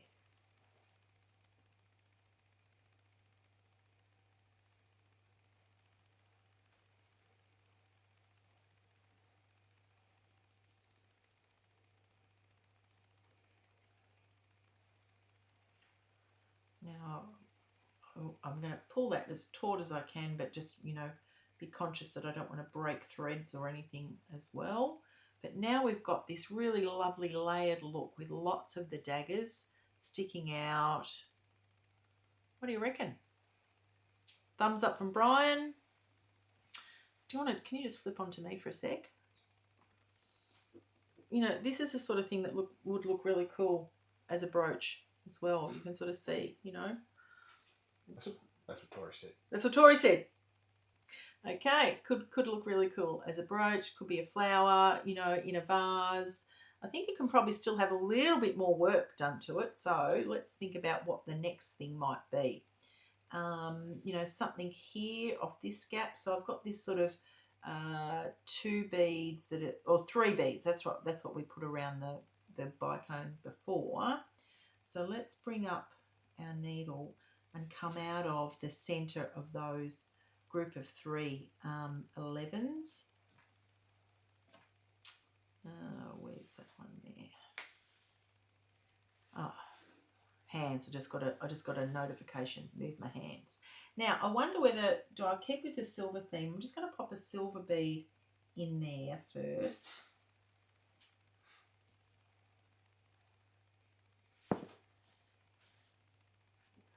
Pop my silver bead in there. Now, of course, you know, if you're not already, make sure you do like and subscribe on our YouTube channel so you get to see more of the content. And I keep getting told to move my hands. Okay, there we go. So I'm just popping one size 15 in between each of that group of 3 that I put on around the bicones before. One size 15 silver. Again, it just gives a bit more depth to that work. Don't know whether it needed to be an 11, but that's okay. I'll work that as we go. So 1, 15. And of course now, you know, those daggers that were really moving and flopping around before are now all staying firmly where I want them to live.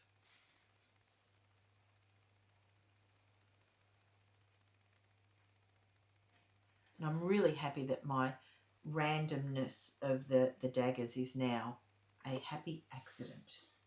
Kim said you could pull this off as a barrette. A barrette? Barrette. Sorry, okay, yeah. Yep, barrette. Absolutely, you could be a barrette. Actually, it'll look really nice with even a hair elastic sort of attached to it. You know, somebody like Ivy, my granddaughter, would wear this in her hair.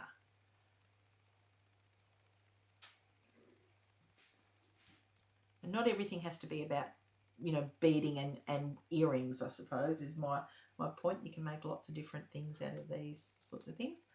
And then just one more 15 in there. Okay, so that's just given a little bit more definition around that edge.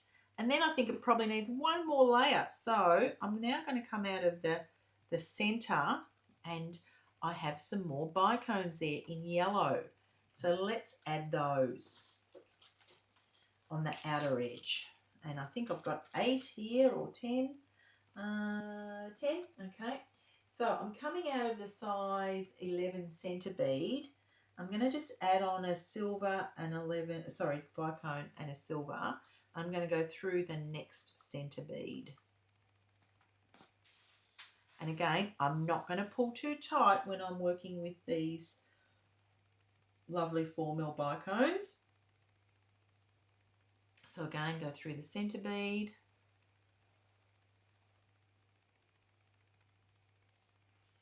So it's just added that extra layer of sparkle around that edge. I think I need white ones though. I don't think I like the yellow. So I'm just going to get rid of that. And I'm going to grab out my 4mm Crystal AB bicones.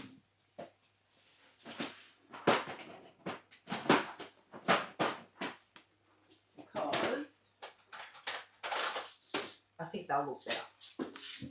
Yellow is a bit warm maybe for it. And at least the Crystal AB goes with the sort of the AB pearl of the white as well.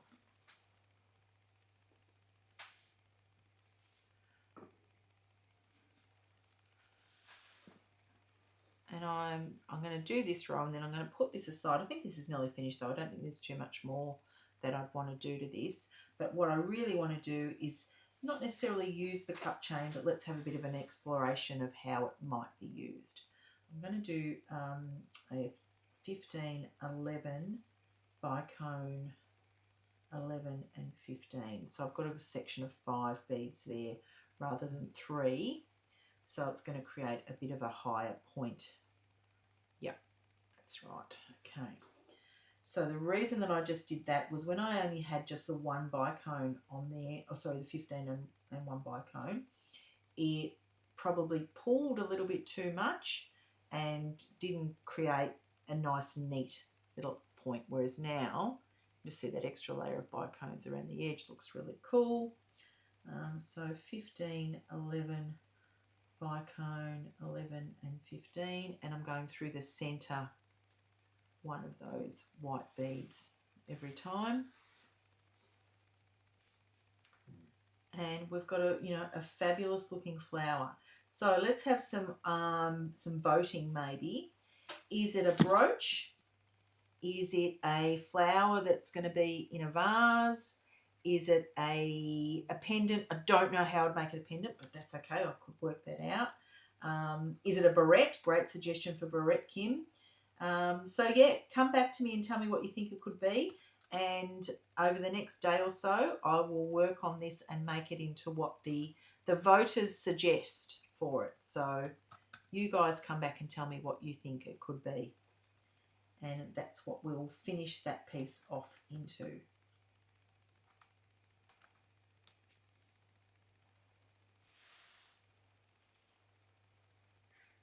But the bicones, you look at that sparkle that comes with it, just really adds.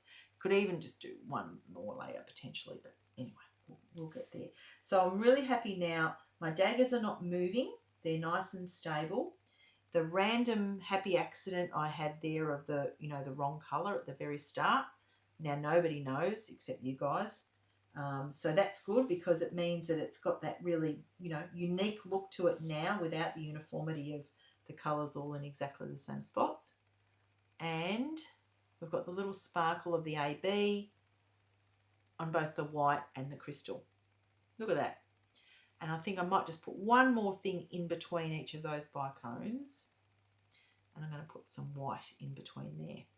So I want to bring my needle to come up, and I want to be coming out of one of the size 11 beads. So I've just got to maneuver my needle for that.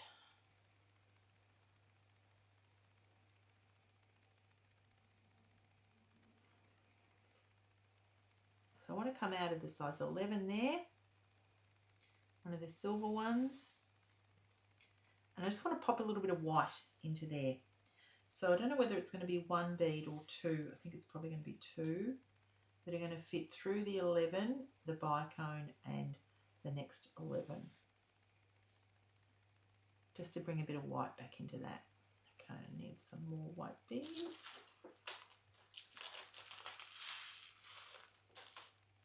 So 2 11s, and I'm just going through the 11 bicone